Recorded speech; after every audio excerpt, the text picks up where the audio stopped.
lagi sama aku Caca di konten podcast Cicat Yo, ngobrol asik bareng si cantik.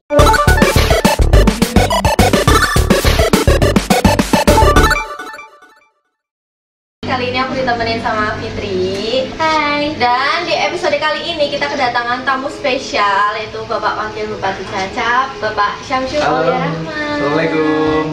Ya, mungkin di sini teman-teman udah banyak yang tahu ya tentang Pak Syamsul, tapi boleh nggak sih Pak ceritanya sedikit gitu tentang mungkin Bapak emang asli orang Cilacap atau gimana? Boleh. Saya asli orang Cilacap. Saya lahir itu 35 tahun yang lalu. Tahun 85 lahir asli Cilacap, besar dari mulai SD, SMP sampai SMA di Cilacap. Cuma memang kalau sekolah S1-nya terus kemudian di luar. Jadi asli pun adalah Cilacap. Asli orang Cilacap. Dari orang tua juga Cilacap. Orang tua Cilacap. Orang Cilacap asli ya. Oleh asli, nyok asli Cilacap. Iya. Terus seputar karir Bapak nih. Waktu pendidikan, pertama ngambil pendidikan itu apa Pak? Di universitas. Nah, jadi saya memberanikan diri pada saat itu kan lagi terkenal dengan namanya sekolah kedinasan. Saya sederhana nih Mbak Caca, bahwa saya berpikir pada saat itu yang namanya sekolah yang menurut saya punya masa depan setelah itu orang yang ketika sekolah yang nyari pekerjaan lagi.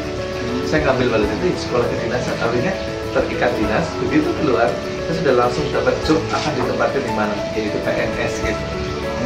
Jadi saya ngambil sekolah dulu kan namanya STPDN. Nah, saya pendaftar STPDN, kemudian karena pas peralihan di Institut Pemerintahan Dalam Negeri atau IPDN. Jadi saya keluar kota, boyong ke Jatinangor, Sumedang. Jauh banget ya. Terus ini Pak, Bapak emang dari kecil pengen jadi apa? Udah cita-cita pengen itu atau gimana Nah, Pak? sekarang saya mau tanya, kalau anak kecil ditanya cita-cita, misalnya kalau saya pengen jadi dokter. Kalau laki-laki tentara atau polisi. Itu lumrah. Saya pun ketika sekarang punya anak itu sama, tanya pengen jadi polisi atau tentara. Tapi kemudian sederhananya adalah saya melihat pada situ hanya saya anak paling kecil, anak nomor 3 bersaudara. Kemudian saya pada saat itu yang melihat kakak saya nomor 1 nomor 2 itu mungkin setelah lulus masih harus bingung, stres nyari pekerjaan. Dan saya harus pikir sederhananya, pasti sekolah yang langsung kerja. Nggak perlu kita mikir mau nyari kerja di mana, sudah tinggal langsung tempatkan itu sekolah kedinasannya. Pada akhirnya ya walaupun jauh di Bandung, jauh dari orang tua, yang harus saya lakukan. Sampai saat ini jadi wakil. Kalau menjadi wakil bupati itu sebenarnya berbeda. Waktu dulu masuk STPDN, kemudian lulus menjadi pegawai negeri, itu kan birokrasi, artinya PNS kan. Nah sekarang menjadi wakil bupati sebenarnya lebih ke arah jabatan politik.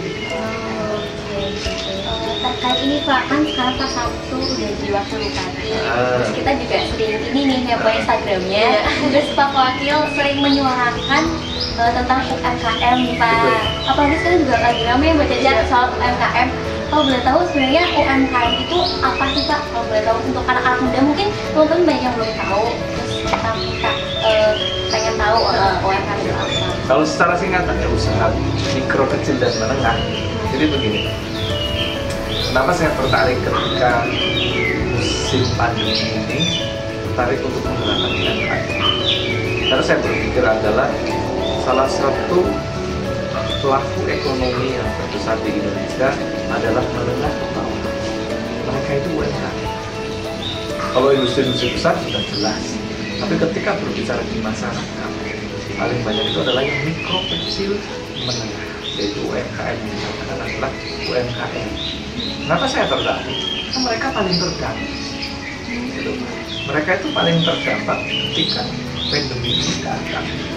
Logikanya sederhana, ketika orang dimulai tidak boleh keluar rumah, kan otomatis mereka penjualan menurun, ya kan? Jam malam dibatasi, mereka juga jualan dibatasi, terus ekonomi susah, daya beli menurun, mereka sangat terdampak. Jumlahnya banyak, tapi regulasi pemerintah karena COVID ini kemudian banyak mengakibatkan penurunan penjualan ataupun pembelian dari masyarakat, sehingga mereka sangat terdampak. Oleh karena itu saya memang bergerak bagaimana hati untuk yang membuat program, memberikan semangat yang namanya tekani tuponi. Artinya kita datangi, kita beli. Saya sebenarnya iri ini aja ya. Saya iri dengan yang dilakukan oleh Bupati Kulon Progo. Ada program yang bagus namanya Bela Beli Kulon Progo. Artinya masyarakat didorong mulai diberikan contoh dari PNS-nya itu untuk membeli semuanya barang hasil yang diproduksi oleh masyarakat, baik petani, nelayan ataupun pekebun yang ada di Kulon Progo. Jadi tadi perputaran ekonominya akan baik. Nah, kemudian saya meniru semangat itu, saya tahu dari lakukan kita tekan itu cara masyarakat. Kita datang ke UMKM, kita beli, dan yang terakhir kita itu promosikan melalui apa saja. Jadi itu juga bentuk Bapak sebagai tokoh pemerintah ya untuk mendorong UMKM tersebut ya Pak, apalagi di dunia, maksudnya di pandemi seperti ini ya Pak ya, karena pasti kan juga nggak cuma itu ya masyarakat aja, tapi anak muda juga banyak banget sekarang Pak yang mulai bisnis kecil gitu, offshore itu banyak banget sekarang ya. Itu pandangan Bapak nih untuk pemuda-pemuda yang udah mulai tergerak di bidang UMKM ini gimana Pak? Kita belajar dari COVID ini adalah bagaimana pentingnya yang namanya teknologi, manfaatnya dunia digital. Artinya begini, memang banyak sekali yang terdampak dalam COVID ini. UMKM banyak sekali yang mungkin hampir gulung tikar. Tapi yang kemudian menjadikan titik balik mereka yang mau belajar teknologi, mereka yang mau belajar marketing digital, mereka yang mau belajar marketplace. Artinya begini, kenapa saya dorong melalui program Tekani Tuponi, dan terakhir adalah kita mempromosikan. Nah, begitu misalnya nih kita membeli sesuatu, setelah itu kan kebiasaan kita lagi makannya di foto. Oh iya. Yang mau nyobain apa gitu kan, gitu. Terus yang kedua, ada kebiasaan di kita juga itu kepo. Iya, kita itu ingin tahu, kepoin artis. Artis makan apa saja, kita tertarik nih. Artis itu makan ini, kayaknya enak. Sebenarnya dari kepoan itu, dari sesuatu tokoh publik yang makan sesuatu hal, kita jadi tertarik. Oleh karena itu, saya ingin mengajak masyarakat melalui gerakan Tekani Tuponi, kita datang, kita beli, setelah itu kita bantu promosikan minimal melalui marketing digital, yaitu media sosial. Kita upload di IG kita, makan apa, belinya di mana, kan nanti produknya siapa, silahkan hubungi, nanti biar masyarakat setelah itu tuh hubungi IG-nya sendiri. Ada cerita yang menarik Mbak, setelah saya melakukan hal itu, terus kemudian ada beberapa teman-teman UMKM yang konfirmasi, alhamdulillah Pak, sejak dipromosikan wakil dengan istri, itu ada beberapa peningkatan pendapatan pemesanan. Itu juga salah satu manfaatnya ya Pak ya. Juga kita juga saling membantu. Kalau misalnya Pak, saya jualan atau saya minta tolong Bapak untuk promosikan gitu, itu kan juga sebagai wujud ya Pak ya, untuk mendukung jualan saya gitu. Terus mau tanya juga nih Pak, itu kan untuk yang anak muda yang udah mulai berbisnis online, berarti udah masuk ke UMKM nih, ada wadahnya ibaratnya lah Pak. Tapi menurut Pak Samsul sendiri, anak muda yang punya bakat di bidang lain kayak dance, musik, atau kepemimpinan atau lain sebagainya itu gimana Pak? Mungkin di Cilacap kan sepengetahuan kita belum ada wadahnya. Terus menurut pandangan Pak Wakil tuh gimana sih, mau mewadahi atau mau gimana? Iya. Jadi sederhana begini, kan sekarang lagi periode pandemi, ya kan? Terus kemudian memang kita dituntut harus berkreatif. Nah, kalau kaitannya dengan bagaimana kreativitas muda, saya kan dianggap sebagai pimpinan atau pemimpin yang representasi dari anak muda, ya kan? Mungkin saya baru 30-an gitu. Jadi memang ada tantangan hal yang tersendiri bagi saya untuk bagaimana mendorong kreativitas anak muda, termasuk sebenarnya yang tadi kita bahas bagaimana hampir sekarang itu pelaku UMKM yang kecil itu kadernya anak muda yang pertama kan. Jadi memang saya sangat setuju di mana anak muda itu cenderung memakai gadget, kemudian makanya untuk marketing digital akan mereka lebih bisa bergerak. Kemudian untuk hal-hal yang lain tadi ditanyakan seperti bagaimana itu yang memiliki kemampuan untuk dance, kemudian organisasi kepemimpinan, musik, kenapa tidak? Karena begini, kalau anak muda ini dibiarkan kreasinya itu tidak berkembang, yang kita takutkan adalah generasi ini akan terjebak atau terjerumus ke dalam hal-hal yang tidak baik. Ibarat berbicara teknologi itu dua sisi mata pedang, tajam ke bawah dan tajam ke depan. Tajam ke bawah kalau teknologi dimanfaatkan dengan baik itu akan bisa bermanfaat. Kalau kita tidak memanfaatkan tidak dengan baik, kita nyari hal-hal yang jelek di teknologi itu. Artinya generasi muda kenapa harus diarahkan? Itu satu, usia menengah pertama lah, anak-anak SMP mulai itu generasi muda sampai dengan SMP. Itu generasi yang dianggap sedang satu mencari jati diri, itu kan? Itu. Terus yang kedua dianggap generasi yang ingin tahunya tinggi dan ingin mencobanya tinggi. Tahu sesuatu hal tentang apa, kepoinnya lah gitu. Terus kemudian mencoba hal-hal yang baru itu tinggi, kategori anak muda. Oleh karena itu, kalau ini tidak diarahkan dengan baik, bahaya. Mencoba hal-hal yang jelek, coba mencoba narkoba, nonton hal-hal yang film porno, kemudian ingin tahu hal-hal yang lain, itu juga bahaya. Oleh karena itu, ketika anak muda ini diwadahi berkreasi mereka, tampil di musik gitu, kemudian yang keahlian olahraga mulai basket, mulai tenis, terus kemudian kreasi seni tari, itu sangat bagus.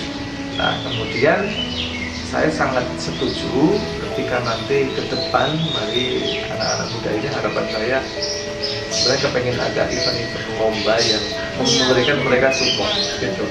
Lomba yang harapan saya ke depan itu difasilitasi oleh pemerintah, jadi mereka nanti terarah. Latihan ini memiliki semangat, oh besok mau ada event lomba dance, event lomba musik. Saya kepengen berharap itu ke depan yang tampil itu kemudahan. Terus yang kedua adalah lokal harus. Nah perlu kita nanti dalam event-event pemerintah kabupaten jangan menggunakan IO orang lain. Anak muda yang juga IO banyak. Nah, saya kepengen itu suatu event pemerintah itu dari mulai IO yang tampil, kemudian yang memberikan kreasi dalam panggung itu semuanya adalah harus lokal Cilacap. Nah, berikan kesempatan itu yang muda untuk bergerak. Jadi untuk Pak Bupati sendiri, Pak Wakil Bupati sendiri emang setuju ya untuk anak muda juga. Semoga cita-citanya Pak Bupati untuk membuat suatu acara yang isinya anak muda segera terlaksana gitu. Kita juga berharapnya ya kalau misalnya kita punya bakat, terus kita di up gitu, pasti bakal senang banget ya Pak Jaja. Kalau misalkan teman-teman juga suka hobi apa gitu, unjuk diri aja ya Pak. Kalau kita unjuk diri, Pak Wakil juga nggak bakal tahu ya kalau ada sesuatu yang mungkin berpotensi gitu. Aku nggak tahu. Kalau komitmen saya minimal saya kan menjabat mendampingi beliau Pak Bupati kan sampai 2022. Saya akan dorong bagaimana nanti sampaikan kepada Pak Bupati agar lebih memperhatikan kreativitas inovasi anak-anak muda untuk berikan ruang mereka itu untuk tampil. Untuk tampilnya banyak, bisa kita tampilkan di dalam event-event pemerintah atau ketika ada kunjungan dari daerah lain itu kita tampilkan anak muda, entah itu tarinya, seni tarinya atau seni musiknya ataupun ada pertandingan olahraga pun kita dorong anak mudanya untuk bisa yang tampil. Dengan kita mengarahkan nanti sering membuat event itu, saya yakin pemuda ini mereka waktunya akan terarah untuk bergerak. Soalnya kalau sudah nanti nggak punya kegiatan, pikirannya macam-macam ya. Rasa ingin tahu, rasa ingin mencoba dan mencari jati dirinya. Kalau nggak terarah bahaya. Kalau terarahnya ke musik, ke olahraga, ke seni, ke bela diri, itu pasti akan bagus. Apalagi sekarang zaman sekarang itu Pak, bahasanya gabut itu bingung di rumah. Ibarat Gabut itu bingung di rumah ya. mager aja Mager. gitu kan. Itu yang anak muda sekarang nanti ya memang tantangannya ya. Mereka gabut ataupun mager itu kan karena juga mungkin nggak ada event apa-apa. Nah, Ya kan? Mau latihan percuma, mau tampilin di mana, gitu kan? Itu kan tantangannya. Oleh karena itu ya, sebagai wakil bupati nanti akan mendorong kepada Pak Bupati menyampaikan pesan ini, semangat ini, dan juga nanti akan saya dorong kami ini untuk arahkan dinas pariwisata, pemuda dan olahraga, untuk dinas pendidikan untuk lebih ke depan banyak membuat event-event yang memperhatikan ataupun mengajak pemuda untuk ikut tampil.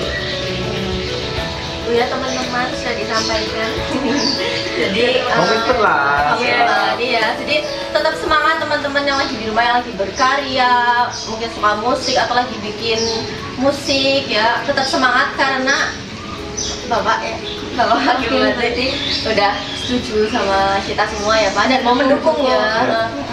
Intinya begini, komitmen saya yang jelas secara kewenangan jabatan sebagai wakil bupati itu kewajiban. Tapi seandainya pun secara kedinasan pemerintah belum bisa hadir, saya secara pribadi artinya sebagai Samsul Aulia Rahman itu sudah komitmen. Contoh kayak tadi lomba foto tekani tukoni UMKM Cilacap itu, saya ingin agar nanti orang lebih mengenal ada UMKM apa, bisa belinya di mana. Itu saya dari anggaran pribadi saya sisihkan, kemudian untuk bisa kita satu memberikan data, terus kemudian kita membantu promosikan, ataupun termasuk nanti event-event ketika mungkin pemerintah belum bisa hadir, insya Allah saya komitmen sebagai representasi wakil bupatinya katanya dari generasi muda. Kalau komitmen secara pribadi nanti saya mungkin akan mencoba membuat event-event yang anak muda untuk kita lombakan.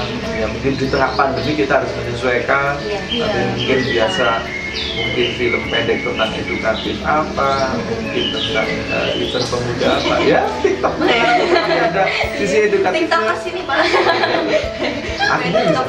Yang penting insya Allah saya komitmen sekali lagi, baik secara kedinasan sebagai wakil bupati atau secara pribadi Samsul Aulia Rahman untuk bagaimana kita mendukung anak muda untuk bisa berkreasi.